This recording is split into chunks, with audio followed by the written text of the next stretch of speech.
And hello everyone, welcome once again, Logan here.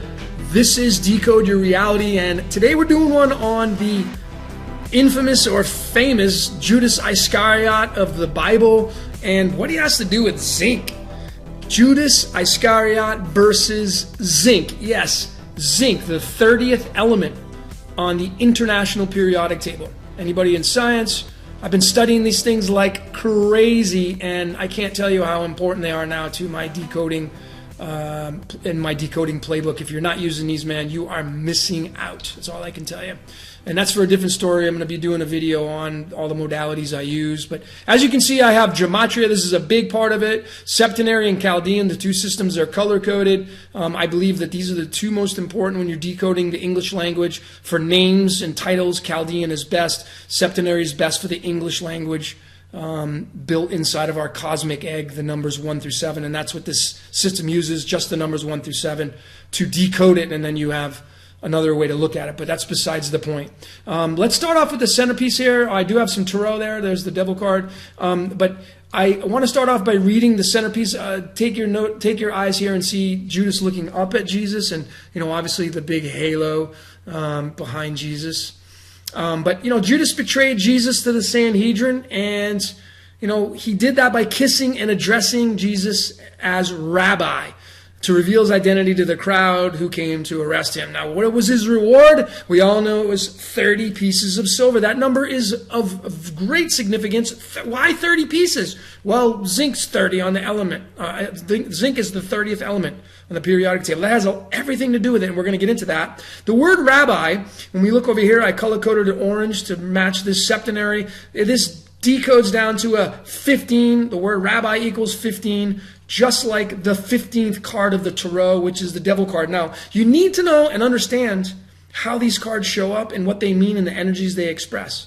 Because if you don't, then you really don't. You won't understand how this ties into all these numbers you get with Gematria. But when you become really good at knowing what these cards mean, then the numbers really take on a greater existence or expression. It's much easier to read them and make sense of all these stories that we're being told. But again, the word rabbi 15, it's tied to the 15th card, the devil card. We got some other more 15s. Let's take you right to the top. The element phosphorus is the 15th element on the International Periodic Table. Phosphorus. If you've studied phosphorus and the esoteric meanings of it, you know that it's connected with Lucifer. You know that it's connected with the morning star. You know that it might be connected to the planet Venus. But the atomic weight is what's important here as well, of not only it being labeled a 15, but 30.974. And we're going to get into that. We're going to show you that. But let's stick with the 15. 15 phosphorus. Okay, 15 is connected to the word hell. Now, I just did a post on this about about hell, and it breaking down to the 6522, and we broke those numbers down. And if you haven't seen that post, check it out. But the word hell in its totality is a 15. It just so happens to be linked with phosphorus. And again, if we know the story of what these are connected to esoterically, it begins to unfold before us. And this is about Judas Iscariot, and the word Judas is a 15, and if we break it down into syllables, because I believe everything we say is a magic spell, and I think this is where you can gain some other really power in the world of decoding, is you break the words into syllables. You'll find that you'll get a much better definitive of what these words mean. And we break these down breaking these syllables. Judas is a 2-syllable word, and it has a 7 and an 8 embedded there. It does give its energy to the 15, but we want to go deeper. Let's go on. I guess it's the personality, a deeper meaning of its personality, because I believe the atomic weights of all these elements, that's their personality. So we're using the atomic weights to measure our personalities. And I've done it for my name. It's quite fascinating. But you got to get into the tarot system as well, because that really gives us some meaning there. This would be the Chariot card. This would be the Strength card. And, you read these two together and it makes up Judas, But we're talking about the atomic weights of 7 and 8. 7's nitrogen and 8 is oxygen. 14.007 plus 15.999. That's what we do. We're going to add these up, because when we say Judas, that's the spell we speak, and that's gives us and expresses an energy in the atomic weight aspect of 30. 14.007 plus 15.999 equals 30.006. You don't have to put the 006 on there. Often you can just drop it, but you can get a really good reading sometimes by leaving the last three numbers. But in this case, it's much easier to see the 30 is the really important standout, because 30 again connects to the 30 pieces of silver that Judas got in return for ratting out Jesus. 30. So the story begins to unfold. The story begins to unfold for us, how Judas is connected to the 30 in not just the pieces of silver as his reward, but his name in atomic weight is a 30. And that connects to the 30 in the zinc. That connects to the 30 pieces of silver. What else is the 30? Well, I'm going to move back up here before I forget. The atomic weight of phosphorus is 30. So this is a really significant number tied to the 15, tied to phosphorus. You guys see how all this stuff's connected. And that's what gives these things their strength, is by finding all these modalities, especially in science. This stuff's measured, guys. This is not just someone's opinion based on a planet's expression and energy. This is documented weight in a science laboratory. And we're measuring it.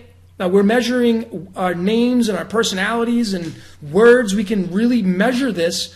Measure these words by using these atomic weights. But again, look at what 30 equals. 30 pieces of silver, Judas. The word Jehovah equals the number 30. And I thought this one was really fascinating. 7 letters, of course, 7 being the perfect number, the perfect balanced number. God rested on the seventh day. The G in the Mason compass is on the number 7. 7 is the perfect number. It's like the most balanced number. So that's really something strong when you see that, when you see the 7 attached to a word. But anyway, Jehovah's a 30, matching the 30 pieces of silver. How does this have any correlation to this story? I think if you dwell and ponder on this, man, you'll start to see a lot of things come at you based on what I'm showing you guys here. And these connections are strong. What else equals the number 30? The word demiurge equals the number 30. And it's just really interesting because, the as above, so below aspects, I believe, is the 8 and the 7, the 7 levels of music, the 7 chakra points. The 8th level is the higher level in music. Again, everybody, if you know music, it's C, D, E, F, G, A, B, and then it starts over at C again. Well, that's 8 layers. And, demiurge is on the 8th layer. Jehovah may be inside in the 7th layer, or 1 through 7 microcosm. Who knows? But maybe he is the demiurge in the stories. Maybe what Aleister Crowley and the Gnostics talk about is true. I don't know, but these numbers tell us a story. And it's kind of, I'm not saying it's overwhelming, but it's pretty strong stuff when you start to see these things and then start to read the stories that we've been presented by history. It's quite fascinating when you really, really get down to it. Now, the last thing I want to show you guys before I end this is, the word phosphorus. And this really had nothing else to do with everything I showed in the 15 and 30. But, once again, phosphorus, when you break it down, phosphorus, it's a 3-syllable word. 23 plus 20 is 43. And 4 plus 3 is 7. So there's our 7. And then rus is an 11. That does not get broken up. A lot of people break that down to a 2. You need to know when to do that and when not to. And in this case, you can see it's a 7-11. Now, even if we left it at the 2, it would go to a 9, and the 9's really important because that's endings and completions. But the 7-11, if you don't know the aspects of the 7-11 embedded in the Great Pyramid, the speed of light, I've shown it over and over in so many different other graphics I've created in all my work and my blog. Check out my blog, brainbodysoul.org. brainbodysoul.org. I have all my work over there. My YouTube channel, subscribe to my YouTube channel. If you're watching this, please subscribe to my channel. I do a lot of work on and research on this stuff, and we need to go deeper and figure this stuff out. But I'm telling you guys, you got to add in the elements. You need to know the tarot, astrology, numerology. My name's Logan. This is Decode Your Reality. Thanks for watching.